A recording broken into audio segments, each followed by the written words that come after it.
Hello everyone, K0MJE, Joe in Iowa. Just back with a quick updated video on my previous Wires X video. Wanted to discuss a few things that I found out. But this video is going to consist of the basic requirements to access Wires X, what you need and all that good stuff. If you're familiar with Wires X and what you need and whatnot, then this video is not for you. I don't want to waste your time. You can keep on scrolling. To start out, you're going to need the HRI 200. Runs you about $125. You're going to need a digital fusion radio. The FTM 100 or the 400 is capable of doing it. Your HRI 200 is going to plug into the 100. It's going to plug into a laptop with internet access, whether it be Wi-Fi or hardline. I suggest hardline because you don't get no lag.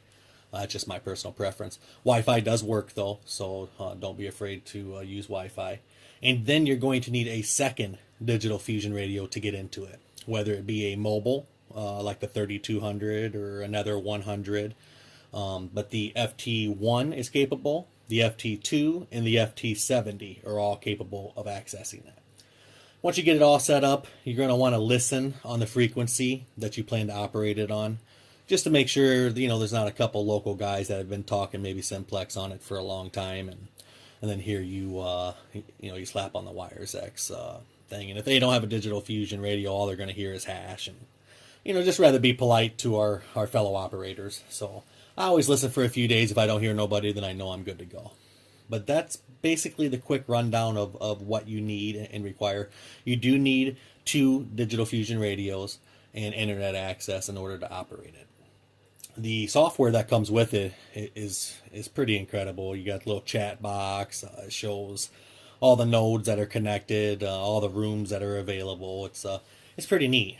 I run my node. I'm able to access it anywhere in my town. I get about a 10 to 15 mile radius.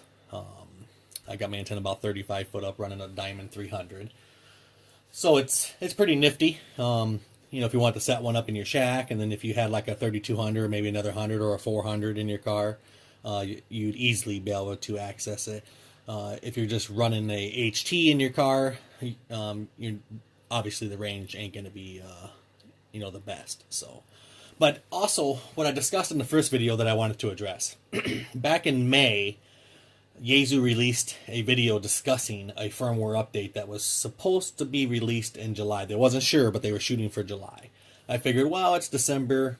It has to be out by now. I haven't done a firmware update in a while because everything's running smooth. I just didn't want to fiddle with it. But the firmware update was supposed to allow the FT2, the FT100, and the 400 to be a node all on its own, not requiring the 200.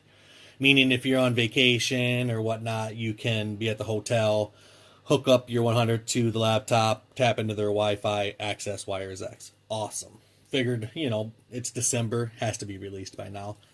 But thanks to the community commenting, below, I found out that has not been released. I'm going to put a video link in the description. And if you fast forward the 34-minute mark, they actually discussed this firmware option in length. So definitely check that out. It's worth checking out.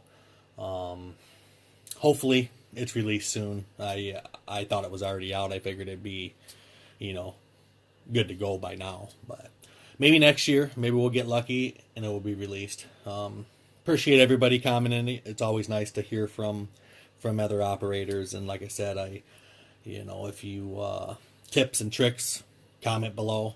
Always welcome. Every opinion is always welcome on this channel. We appreciate any and all feedback. That's what this hobby is all about, is helping one another. So we appreciate it. And but that's about it. Any questions? My email is below too. You feel free to email or comment.